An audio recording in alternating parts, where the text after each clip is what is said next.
नमस्कार दोस्तों, मैं हूं रोहित निरंजन और स्वागत है आपका हमारे YouTube चैनल द सक्सेस पर। प्यारे दोस्तों, आज के इस वीडियो में हम बात करने वाले हैं स्टैटिक जीके के बारे में। हम संविधान पढ़ते हैं, इतिहास पढ़ते हैं, भूगोल पढ़ते हैं, सब कुछ पढ़ते हैं, पर कुछ बारीकियां रह जाती हैं और वही हमको परीक्षा में पीछे कर देती हैं। मान लीजिए आप यूपीएसआई की तैयारी कर रहे हैं, मूल विधि पढ़ रहे हैं, आप बारीकी से संविधान पढ़ रहे हैं, एक एक अनुच्छेद देख रहे हैं, इतिहास आपने पढ़ रखी है, सब कुछ पढ़ रखा है, पर आपकी जो स्टैटिक जीके है उस पर कितनी नज़र है। जब स्टैटिक जीके का प्रश्न परीक्षा में पूछा जाता है तो देखने में यह लगता है कि अरे ये तो हमने पढ़ा हुआ है, ये तो हमसे जुड़ा हुआ है, हम तो इसके बारे में जानते हैं, और वो प्रश्न हम कर नहीं पाते। कारण क्या होता है? क्योंकि हमने उसको पढ़ा नहीं होता है। तो इसलिए आज की इस वीडियो में स्टैटिक जीके के ही बारे में चर्चा करने वाले हैं। तमाम यूपी की पुरानी परीक्षा हुई हैं, चाहे वो लेखपाल की रही हो या कोई अन्य परीक्षा रही हो, जो प्रश्न बने हैं स्टैटिक जीके से उनको संग्रहित करके आज आपके सामने हैं। तो देखिए, पहला प्रश्न क्या है कि उत्तर प्रदेश का पहला टाइगर रिजर्व कौन सा है। उत्तर प्रदेश का पहला टाइगर रिजर्व कौन सा है, ये हमारे सामने प्रश्न है और 4 विकल्प भी दे रखे हैं कि Dudhwa tiger reserve, Amangarh tiger reserve, Pilibhit tiger reserve या फिर इनमें से कोई नहीं। सबसे पहले तो आप समझिए कि टाइगर रिजर्व होता क्या है। टाइगर रिजर्व होता है मतलब बाघों के लिए आरक्षित भूमि, जहां पर उनका विशेष संरक्षण हो सके, उनके अनुकूल परिस्थितियां बनाई जाएं, ये होता है टाइगर रिजर्व। तो बताइए यूपी का पहला टाइगर रिजर्व कौन सा है। 4 ऑप्शन है दोस्तों, तो इसका सही आंसर होगा पहला, दुधवा टाइगर रिजर्व। इसकी स्थापना जो है 1987 में हुई थी। 1987 में इसको टाइगर रिजर्व घोषित किया गया था। इसके अलावा देखिए, ये जो दुधवा टाइगर रिजर्व है, लखीमपुर खीरी और बहराइच, इन 2 जिलों में है। और 2 ऑप्शन और हैं, दूसरा और तीसरा, अमनगढ़ टाइगर रिजर्व और पीलीभीत टाइगर रिजर्व। तो अमनगढ़ टाइगर रिजर्व जो है यूपी का दूसरा टाइगर रिजर्व है और पीलीभीत टाइगर रिजर्व यूपी का तीसरा टाइगर रिजर्व है। क्या आप इतनी बात समझ पाए हैं? अरे हाँ या ना? चलिए तो फिर दूसरा प्रश्न देखते हैं और इसमें हमसे कहा जा रहा है कि बताइए इनमें से कौन सा हवाई अड्डा वाराणसी उत्तर प्रदेश में है। 4 हवाई अड्डों के नाम दे रखे और पूछा जा रहा है कि इनमें से कौन सा हवाई अड्डा वाराणसी में है। पहला है चौधरी चरण सिंह अंतर्राष्ट्रीय हवाई अड्डा, लोकनायक जयप्रकाश अंतर्राष्ट्रीय हवाई अड्डा, नेताजी सुभाष चंद्र बोस अंतर्राष्ट्रीय हवाई अड्डा और लाल बहादुर शास्त्री अंतर्राष्ट्रीय हवाई अड्डा। इन चारों में से बताइए कौन सा वाराणसी में है। जाना पहचाना प्रश्न लग रहा है ना। चलिए, तो इसका सही आंसर होगा चौथा विकल्प, लाल बहादुर शास्त्री अंतर्राष्ट्रीय हवाई अड्डा जो है वो वाराणसी में है। लेकिन जो पहला विकल्प है चौधरी चरण सिंह अंतर्राष्ट्रीय हवाई अड्डा, ये कहां पे है? ये भी यूपी में ही है और ये लखनऊ में है। दूसरा है लोकनायक जयप्रकाश अंतर्राष्ट्रीय हवाई अड्डा, यह है पटना में, बिहार में। तीसरा नेताजी सुभाष चंद्र बोस अंतर्राष्ट्रीय हवाई अड्डा, ये कहां है भाई? ये है कोलकाता, पश्चिम बंगाल में। और एक और बात महत्वपूर्ण जान लीजिए कि लाल बहादुर शास्त्री अंतर्राष्ट्रीय हवाई अड्डा, ये नाम 2005 में मिला था और 2012 में इस हवाई अड्डा ने अपनी अंतर्राष्ट्रीय स्थिति प्राप्त की थी। अब देखिए अगला प्रश्न देखते हैं और प्रश्न में हमसे कहा जा रहा है कि बताइए भाई उत्तर प्रदेश में कितनी लोकसभा क्षेत्र हैं। मतलब कि यूपी में कितनी लोकसभा की सीटें हैं, कितने सदस्य चुनकर उत्तर प्रदेश से लोकसभा में पहुंचते हैं। बड़ा सरल प्रश्न है। पहला विकल्प है 79, दूसरा 72, तीसरा 76 और चौथा 80। सही आंसर क्या होगा भाई? तो सही आंसर जो है वो 80 है। किसी भी राज्य में सर्वाधिक लोकसभा की सीटें किस राज्य में हैं? तो आप कहेंगे उत्तर प्रदेश में। कितनी? 80। किसी भी राज्य में सर्वाधिक विधानसभा की सीटें किस में हैं? तो उत्तर प्रदेश में। कितनी है साहब? 403 है। विधान परिषद की सर्वाधिक सीटें किस राज्य में हैं? तो कहेंगे उत्तर प्रदेश में। कितनी है? 100 सीटें। ये जो प्रश्न हैं जो अलग अलग परीक्षाओं में पूछे गए थे। अब हम अगला प्रश्न देखते हैं और इस प्रश्न में हमसे कहा जा रहा है कि बताइए उत्तर प्रदेश का राजकीय पक्षी कौन सा है। कितना बढ़िया प्रश्न है। उत्तर प्रदेश का राजकीय पक्षी कौन सा है, यह हमसे पूछा जा रहा है। पहला विकल्प दे रखा है कि इंडियन पैराडाइज फ्लाई कैचर। ये जो पक्षियों के नाम नहीं दे रखे हैं, उनके वैज्ञानिक नाम दे रखे हैं। अब देखिए परीक्षा बनाने वाले का दिमाग कितना तेज चलता है।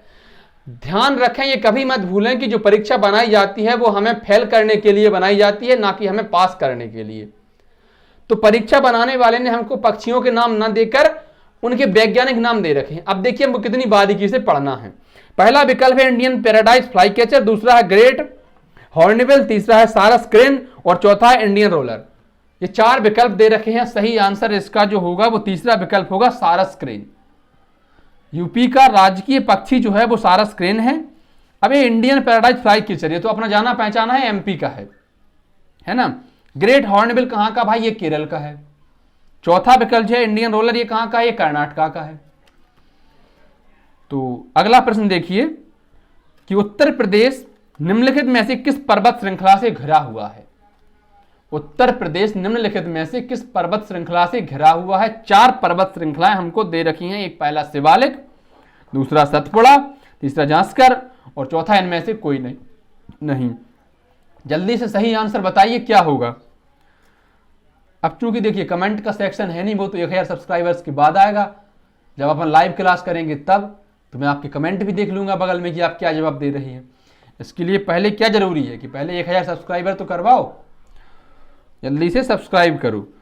तो है ना, शिवालिक पर्वत इसका सही आंसर हो जाएगा। शिवालिक पर्वत श्रेणी ये बाहरी हिमालय बनाती है और इसे तराई भी कहा जाता है। इसके अलावा जो सतपुड़ा है ये मध्य भारत में, विशेष रूप से मध्य प्रदेश में है। जांस्कर जो है वो लद्दाख क्षेत्र में है। तो फिर अगला प्रश्न देखते हैं कि उत्तर प्रदेश में किस प्रकार की जलवायु पाई जाती है। उत्तर प्रदेश में किस प्रकार की जलवायु पाई जाती है। पहला विकल्प है शुष्क मानसूनी जलवायु और दूसरा है उष्णकटिबंधीय मानसूनी जलवायु। तीसरा विकल्प है 1 और 2 दोनों सही और चौथा है दोनों नहीं। हाँ, हालांकि ये चौथे विकल्प में थोड़ा टाइपिंग एरर हुआ है, तो चौथा विकल्प जो है दोनों ही गलत है, ए और बी। अब बताइए क्या सही होगा।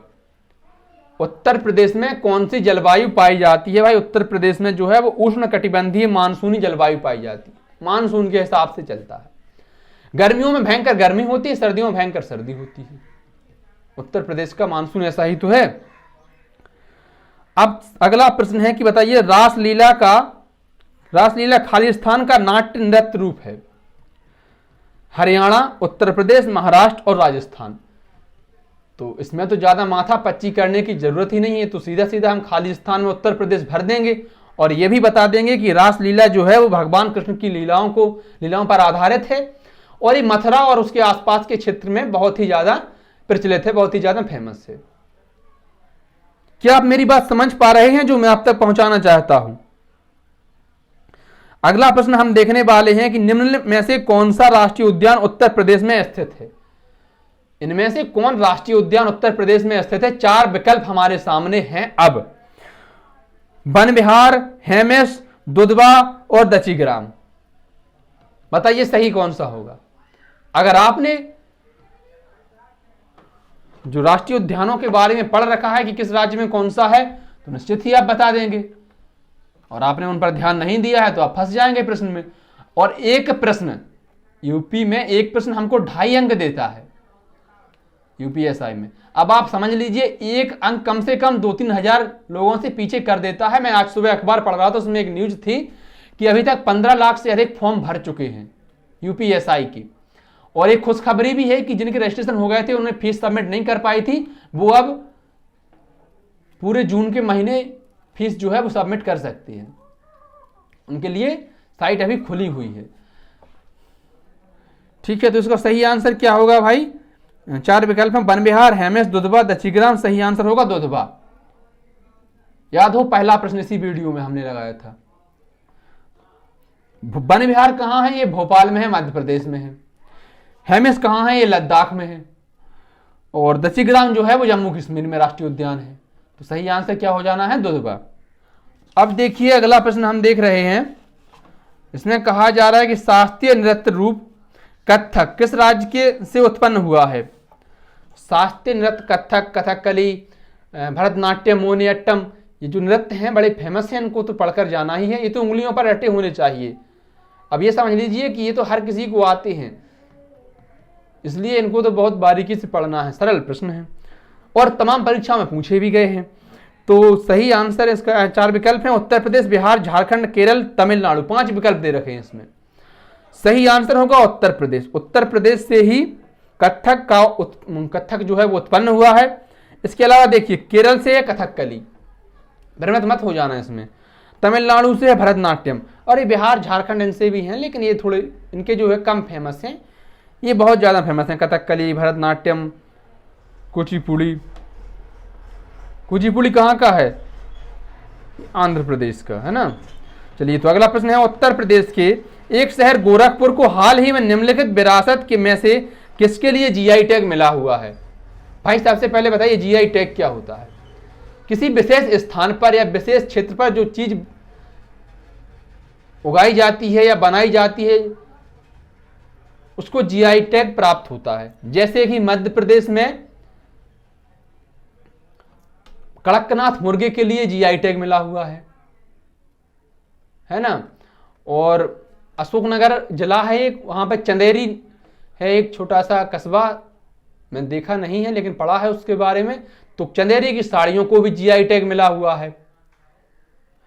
तो इसमें पूछा जा रहा है कि उत्तर प्रदेश के एक शहर गोरखपुर को हाल ही में निम्नलिखित विरासत में से किसके लिए जीआई टैग मिला है? कदलाई मितई, काला चावल, टेराकोटा, सुजनी कढ़ाई। 4 विकल्प दे रखे हैं भाई। कदलाई मितई क्या होती है? ये तमिलनाडु की एक मिठाई होती है, मूंगफली के दाने से ऐसी कुछ बनती है, गुड़ से, तमिलनाडु की मिठाई होती है एक। काला चावल जीआई टैग तो मिला है लेकिन ये मणिपुर में होता है, बड़ा सुगंधित चावल होता है, खाया नहीं है लेकिन पड़ा है। टेराकोटा ये क्या होता है? एक विशेष मिट्टी से पके हुए तमाम बर्तन होते हैं, जैसे कि हाथी घोड़े होते हैं, गुलदस्ते होते हैं, तो उनको टेराकोटा कहा जाता है। और ये जो है वो गोरखपुर में विशेष रूप से मिलते हैं, तो उनको जीआई टैग प्राप्त है। सुजनी कढ़ाई ये है कश्मीरी केसर का नाम।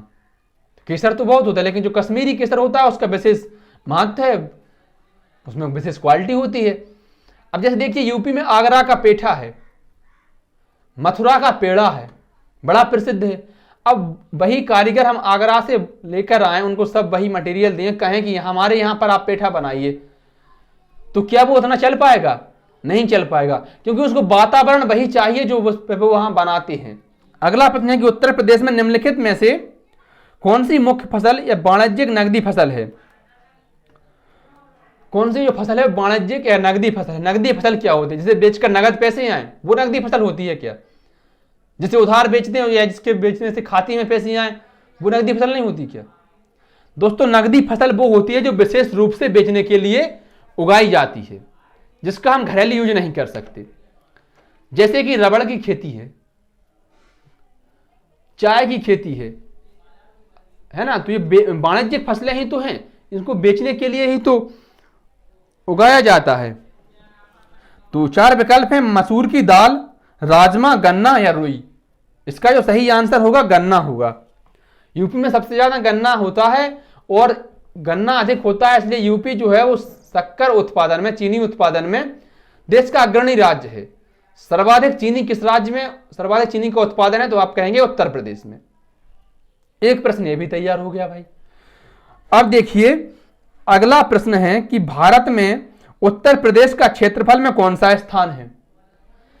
जनसंख्या के आधार पर तो उत्तर प्रदेश पहला राज्य है, सबसे ज्यादा जनसंख्या है, लोकसभा सीटें सबसे ज्यादा हैं, विधानसभा सीटें सबसे ज्यादा हैं, पर क्षेत्रफल में कौन सा स्थान है? तो 4 विकल्प दे रखे हैं, दूसरा, तीसरा, चौथा, पांचवा। आपको पता होगा कि दूसरा जो है वो मध्य प्रदेश का है। सबसे पहले आप समझिए, पहला कौन सा है? राजस्थान, दूसरा मध्य प्रदेश है, तीसरा जो है वो महाराष्ट्र है। क्षेत्रफल की बात कर रहा हूं मैं। यूपी का आता है चौथा स्थान, पांचवा जो होता है वो होता है गुजरात।